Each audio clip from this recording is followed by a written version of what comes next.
Baik, Assalamualaikum warahmatullahi wabarakatuh. Waalaikumsalam warahmatullahi wabarakatuh. Selamat pagi anak-anak semuanya. Pagi, Bu.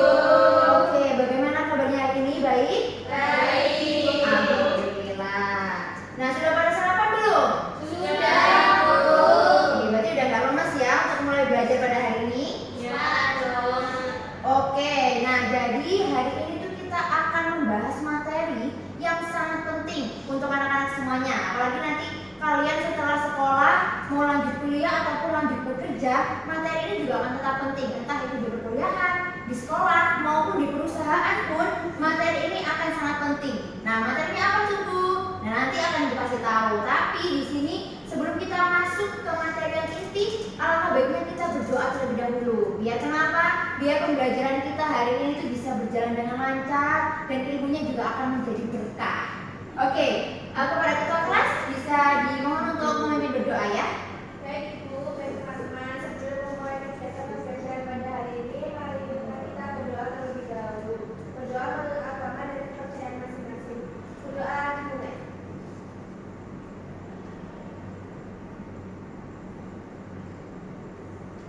Berdoa tak pernah usai. Oke, jadi sebelum kita masuk ke tujuan pembelajaran, di sini Ibu akan mengabsen terlebih dahulu ya. Nanti yang Ibu panggil namanya harap bilang hadir. Paham? Oke, Mirati Karisma. Hadir. Oke, Ayu Amalia. Hadir. Nawa Amalia. Intan. Hadir. Indri Rahmawati. Hadir, Bu. Feranita. Hadir.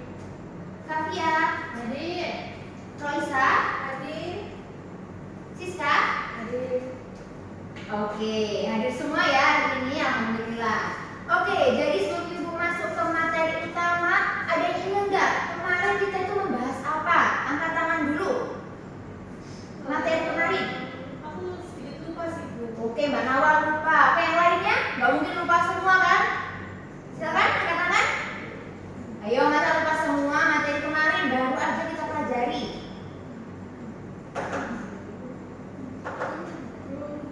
Oke, silakan Mbak Mila. Minggu lalu kita belajar tentang komunikasi dalam organisasi, Bu. Oke, komunikasi dalam organisasi ada lagi? Iya, silakan Mbak Siska. Komunikasi itu penting dalam menyampaikan informasi dengan jelas dalam suatu organisasi, Bu. Oke, jadi dari penjelasan Mila dan Siska tadi ya mengenai komunikasi. Nah, komunikasi di materi kali ini juga akan sangat berhubungan erat. Kenapa, Bu? Karena hari ini kita akan membahas mengenai pengelolaan rapat. Nah, jadi pasti anak-anak semua di sini nggak asing ya dengan rapat dan apapun itu, karena pasti kalian di sini juga sudah pernah mengikuti rapat apapun itu. Oke, Ibu ingin tanya nih, ada yang sudah pernah mengikuti rapat nggak sebelumnya? Ada yang sudah pernah? Nggak pernah semua? Pernah, Bu. Iya, Mbak Intan. Waktu rapat OSIS. Oke, rapat OSIS ada lagi? Saya, Bu. Iya, Mbak Mila. Saya pernah lihat dalam kelas saya rapat di rumah via Zoom. Oke, jadi ada rapat OSIS dan juga rapat antar orang rumah lewat Zoom. Nah, jadi anak-anak semuanya, rapat di sini tuh sangat penting ya. Kenapa kok sangat penting? Karena di dalam rapat nanti itu akan membahas mengenai permasalahan dan kita akan memecahkan solusi. Nah, ada nggak anak-anak di sini yang pernah ikut rapat tapi itu lama banget dan nggak tahu pembahasannya itu apa karena berbelit-belit? Ada yang pernah? Oke, Mbak Ayu.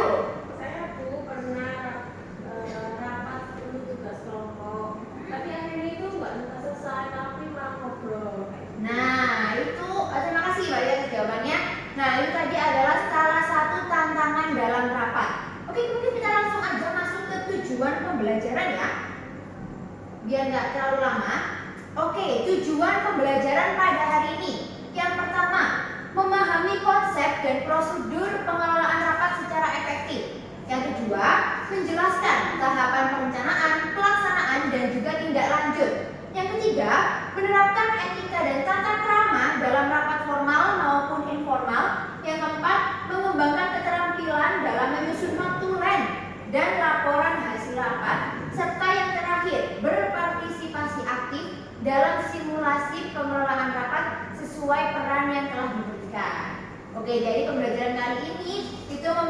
tujuan. Jadi kita nggak hanya belajar aja, tapi kita punya tujuan yang benar-benar jelas.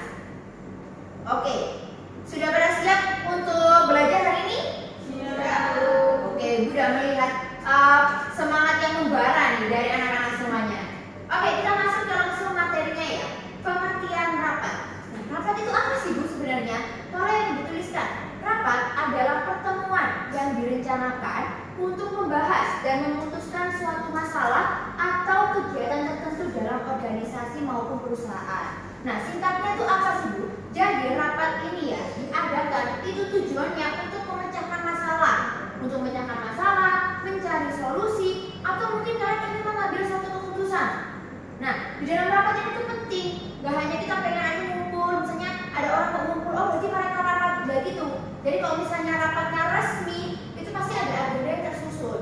Dan di sini, di pengertian rapat ini sendiri, ada juga kegiatan tertentu dalam organisasi. Jadi nggak melulu tentang masalah, di dalam rapat itu juga membahas mengenai misal ya, dari Mbak Nawal ingin mengadakan seminar.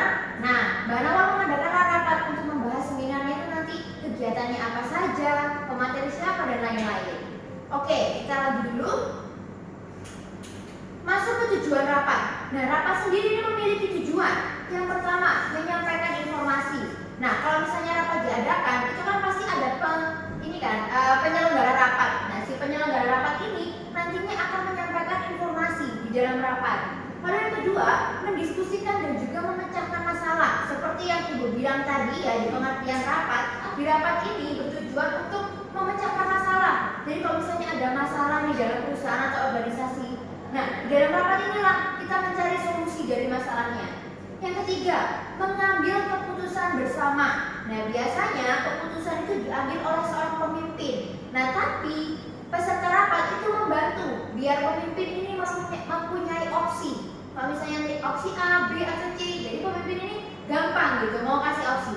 Nah, yang terakhir, meningkatkan koordinasi antar bagian. Jadi nggak hanya tentang masalah, di dalam rapat ini juga ada manfaatnya, yaitu biar mempererat koordinasi atau hubungan antar departemen atau divisi di organisasi ataupun di dalam perusahaan. Next, ada jenis-jenis rapat. Nah, jenis-jenis rapat ini ada 3, berdasarkan sifat, media, sama waktu pelaksanaan. Nah, kalau berdasarkan sifat itu ada rapat formal dan juga rapat informal. Nah, maksudnya apa Bu? Nah, kalau misalnya rapat formal itu ada agenda resmi dan notulen resmi. Jadi dia tersusun, terstruktur, ada agendanya. Misal, nanti jam segini mau membahas apa. Nah, kalau misalnya rapat informal, ini lebih fleksibel dan tidak terlalu terdokumentasi. Maksudnya itu gimana? Jadi rapat informal ini kalian masih bisa kalau mau bercanda, ngomongnya mau santai, nggak formal-formal banget. Nah, biasanya rapat informal ini, rapatnya tuh nggak terlalu teragenda, nggak terlalu terstruktur. Beda sekali dengan rapat formal ataupun rapat resmi, itu benar-benar terstruktur. Ada agendanya yang sangat jelas, notulennya juga jelas. Yang kedua, berdasarkan media pelaksanaannya, ada tatap muka, offline, ataupun ada daring secara online. Nah, ini udah kelihatan ya, tanpa Ibu jelaskan pun kalian pasti sudah paham. Nah, kalau daring sendiri ini biasanya dilaksanakan kalau misal nggak memungkinkan untuk bertemu, oke lah kita rapat secara daring menggunakan Zoom ataupun Google Meet. Nah, yang terakhir, berdasarkan waktu pelaksanaannya. Yang pertama ada rapat rutin atau berkala, dan yang kedua rapat insidental, sewaktu-waktu aja kalau dibutuhkan. Nah, di sini juga kelihatan ya, kalau rapat rutin itu misalnya setiap bulan itu ada 2 bulan sekali, 3 bulan sekali, itu selalu ada rapat. Nah, kalau rapat insidental ini sewaktu-waktu aja. Kalau misal dibutuhkan, misalnya di dalam perusahaan tiba-tiba ada masalah besar, oke kita langsung aja ngadain rapat. Jadi nggak terstruktur. Misal kalian ingin mengadakan rapatnya ini jam 7 malam. Nah, kalian baru mengabari pesertanya ini jam 12 siang. Nah, itu nggak apa-apa. Nggak apa-apa kalau mendadak, beda ya. Tapi kalau rapat formal ataupun rapat resmi, kalian nggak boleh mengabari peserta secara mendadak. Oke, sampai sini paham ya? Paham Bu. Oke, berlanjut. Tahapan pengelolaan rapat itu ada 3 tahapan. Yang pertama, tahap persiapan, menentukan tujuan dan agenda, menyiapkan undangan dan materi, lalu menyediakan tempat atau platform online. Nah, ini maksudnya itu sebelum kalian mengadakan rapat, sebenarnya kan sudah harus menyusun terlebih dahulu. Apalagi kalau misalnya rapatnya tujuannya apa, materi yang dibahas apa, undangannya siapa aja. Jadi udah benar-benar terstruktur. Nah, yang ketiga barulah kalau misalnya udah selesai semua nih terkait agenda, kalian baru menyediakan tempat ataupun platform online. Jadi bisa mau rapat di gedung atau mau secara Zoom aja, nah itu juga boleh. Yang kedua, tahap pelaksanaan, membuka rapat dan menyampaikan tujuan. Nah, di sini seorang pemimpin atau penyelenggara rapat saat rapat sudah dimulai, mereka harus membuka rapatnya. Mohon maaf, kalian harus membuka rapatnya dengan baik, dengan tegas, menggunakan salam, balasan juga yang jelas, dan juga menyampaikan tujuannya terlebih dahulu. Jadi kalian sampaikan dulu tujuannya apa, baru langsung masuk ke agenda yang secara sistematis. Nah, ini maksudnya itu adalah agenda yang inti. Jadi yang sudah kalian susun sebelumnya akan kalian sampaikan di agenda inti. Dan yang terakhir adalah mencatat poin-poin yang penting. Nah, di sini itu adalah tugasnya dari notulis. Nah, notulis nantinya akan menyimpulkan hasil rapat. Maksudnya dari notulis sendiri nanti akan mencatat hasil rapat. Sedangkan kalau misalnya di tahap penutupan itu kan ada menyimpulkan hasil rapat ya. Nah, kalau menyimpulkan ini tugasnya pemimpin. Jadi setelah rapat selesai, pemimpin nantinya akan menyimpulkan rapat hari ini tuh dapat apa aja sih, gitu. Yang kedua, menetapkan tindak lanjut dan penanggung jawab. Dan yang terakhir, menutup rapat secara resmi. Kalau rapat sudah dibuka secara resmi, ditutup juga harus secara resmi. Oke, selanjutnya peran dan juga tanggung jawab di dalam rapat. Oke, jadi di dalam rapat itu memiliki perannya masing-masing. Oke, kelihatannya nih kayaknya banyak ya, tapi sebenarnya nggak akan dijelaskan. Yang pertama ada pemimpin, peserta dan juga notulis. Kita masuk ke pemimpin terlebih dahulu. Pemimpin rapat, namanya aja sudah pemimpin. So otomatis dia itu yang akan memimpin rapat dan memastikan rapat ini berjalan dengan baik dari awal sampai rapat itu selesai. Nah, mengendalikan rapat, memastikan semua agenda dibahas, mendorong partisipasi aktif. Nah, maksudnya ini pemimpin rapat itu harus mendorong pesertanya itu agar aktif di dalam rapat. Jadi enggak peserta datang terus diem aja enggak, tapi tugas pemimpin juga harus memastikan bahwa pesertanya harus aktif. Misal memberikan pertanyaan pemantik atau kayak gimana gitu. Peserta rapat, seperti Ibu bilang tadi, kalau peserta itu harus aktif. Yang pertama, mengikuti rapat dengan aktif. Jadi saat kalian datang, itu kalian jangan diam aja sebagai peserta rapat. Kalian harus memberikan saran, memberikan opini, memberikan pendapat, agar gimana pemimpin ini jadi nggak rugi gitu ya. Oke, pesertaku banyak memberikan opsi nih. Nah, yang kedua, memberikan masukan dan pendapat seperti yang dibilang tadi.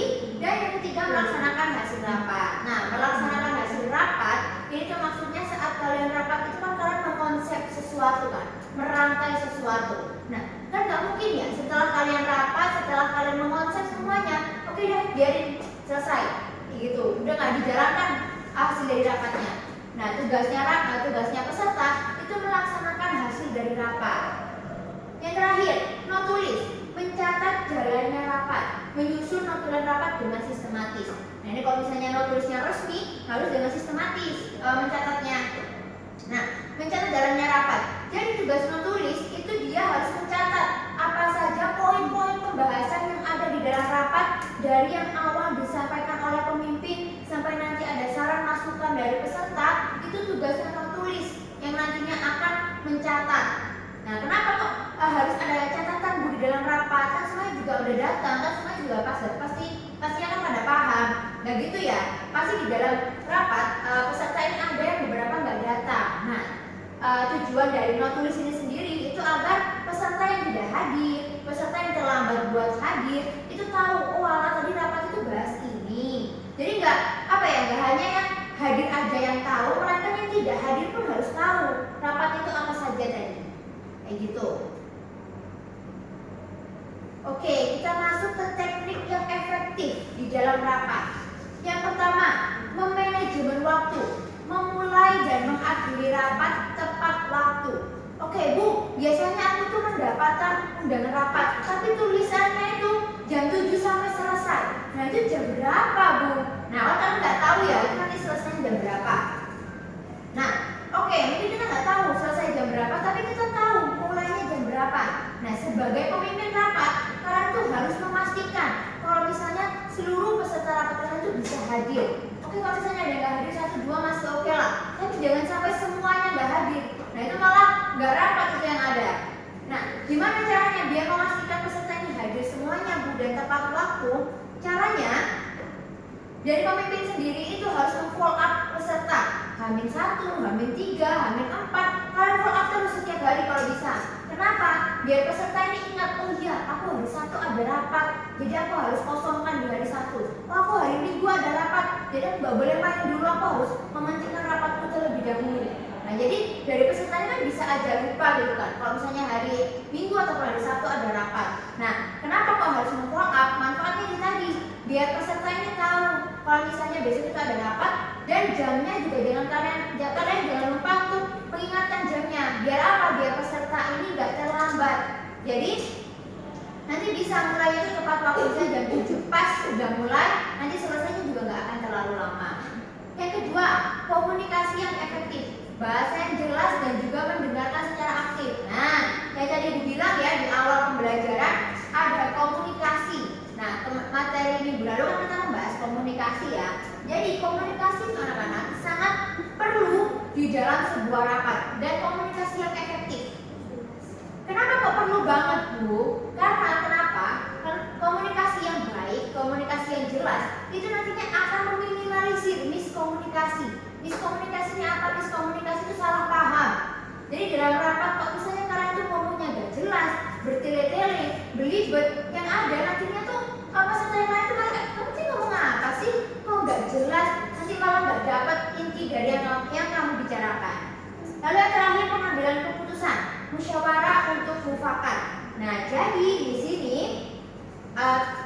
tujuannya dari rapat ya seperti di awal itu untuk mengambil sebuah keputusan.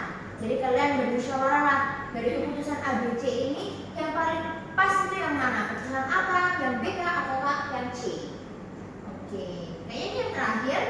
Iya betul. Jadi itu tadi adalah slide yang terakhir. Terus selanjutnya apa Bu? Apakah kita akan pulang? Enggak dong. Untuk yang selanjutnya kita ada tugas kelompok, study case. Nah, tugasnya apa aja?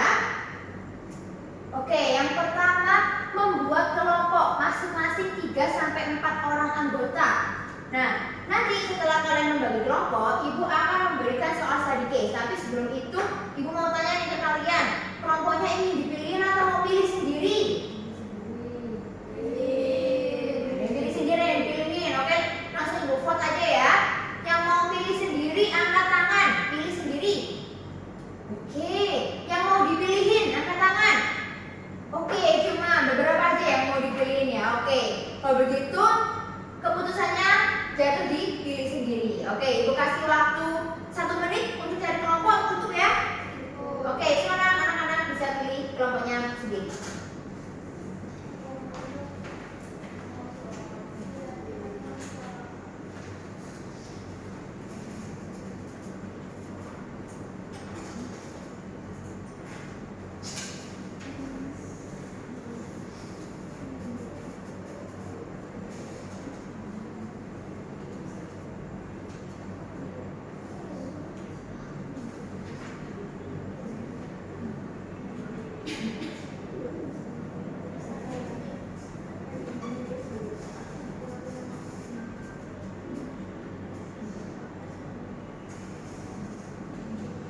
Oke, sudah dapat kelompoknya masing-masing? Sudah. Oke, sudah. Ibu langsung bagiin aja ya buat soal study case-nya. Untuk kelompok 1. Ini untuk kelompok 2.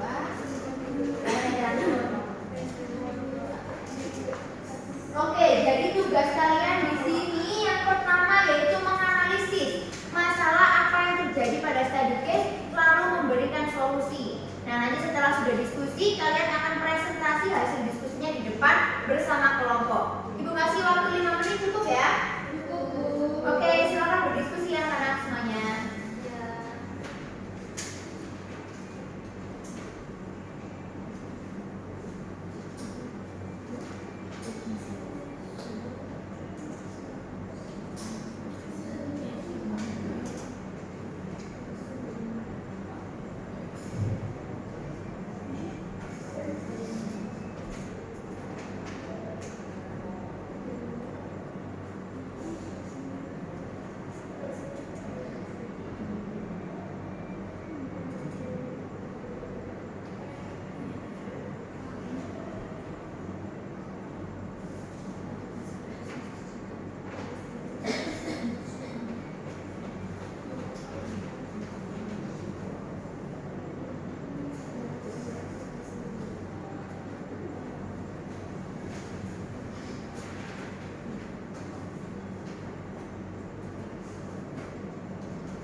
sudah banyak yang selesai. Apakah beneran sudah selesai semuanya?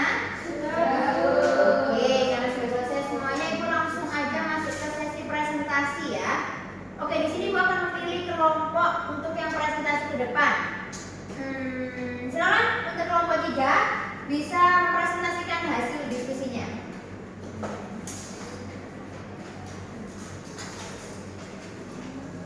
Nah, silakan. Oke, silakan berdiri di sini.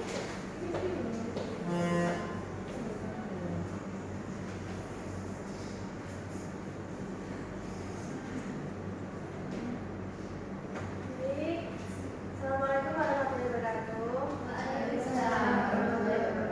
Kami dari kelompok 3 ingin mempresentasikan hasil diskusi kami. Sebelum itu, izinkan kami perkenalkan dulu. Kenalkan, nama saya Raisa. Saya adalah Francisca. Saya Tia.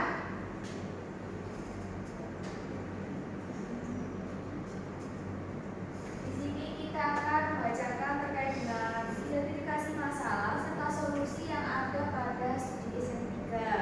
Yang pertama yaitu identifikasi masalah dari studi SM3. Yang pertama yaitu kurangnya perencanaan dan struktur rapat. Jadi tidak adanya agenda yang jelas dan tidak ada konferensi. Rapat sering dimulai dan berakhir tidak sesuai dengan waktu yang ditentukan saat rapat. Yang kedua, komunikasi yang kurang efektif, yaitu undangan dan agenda dikirim terlalu mepet dan peserta datang dengan tanpa persiapan. Yang ketiga, frekuensi rapat yang berlebihan, yaitu terlalu banyak rapat menyebabkan gangguan terhadap pekerjaan. Oke, untuk selanjutnya dari solusinya yang pertama adalah standarisasi manajemen rapat, membuat SOP tentang penyelenggaraan rapat yang mencakup waktu maksimal rapat, pengiriman agenda minimal H-1, dan kewajiban membuat notulen serta action plan. Yang kedua, pemanfaatan teknologi, yaitu dengan menggunakan platform manajemen kolaborasi, terus menggunakan tools rapat daring, meminjamkan fitur mereka untuk dokumentasi. Dan yang terakhir adalah evaluasi dan pengurangan frekuensi rapat. Itu audit jenis rapat yang benar-benar diperlukan, mengganti rapat update mingguan dengan laporan tertulis jika memungkinkan. Baik, itu tadi hasil presentasi dari kelompok kami dan Esa. Assalamualaikum warahmatullahi wabarakatuh. Waalaikumsalam warahmatullahi wabarakatuh. Oke, terima kasih kelompok 3 boleh duduk ke tempatnya kembali.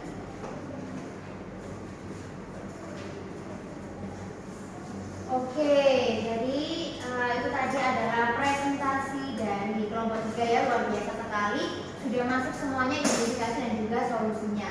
Oke, dari pembelajaran hari ini, apakah ada yang ingin menyampaikan pembelajaran hari ini didapat apa aja sih?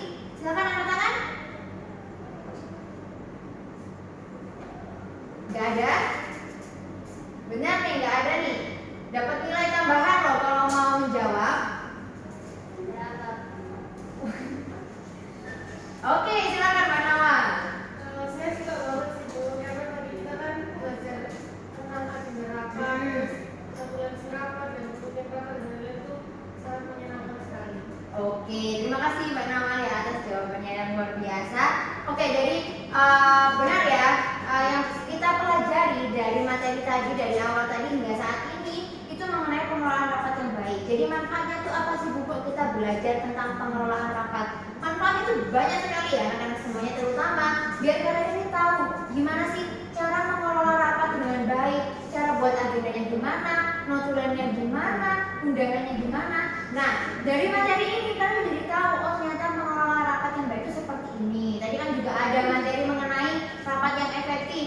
Nah, itu juga kalian akan bermanfaat nantinya kalau suatu hari kalian menjadi seorang pemimpin perusahaan atau kalian menjadi ketua organisasi. Nah, kalian sudah dapat bekal sebelumnya untuk pengelolaan rapat. Oke, sudah nggak ada materi lagi. Jadi mungkin cukup itu saja materi untuk hari ini yang telah Ibu sampaikan. Nah, untuk materi minggu depan kita akan membahas mengenai strategi dalam pelaksanaan rapat. Oke, mungkin cukup itu saja. Setelah ini Bisa dipimpin oleh berdoa ya sama ketua kelas. Silakan ketua kelas dipimpin berdoa. Baik Ibu, baik teman-teman, sebelum mengakhiri kegiatan pembelajaran pada hari ini, marilah kita berdoa menurut agama dan kepercayaan masing-masing. Berdoa mulai.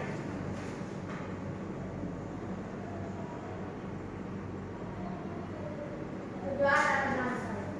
Oke, terima kasih ketua kelas. Oke, mungkin cukup itu saja ya anak-anak untuk hari ini.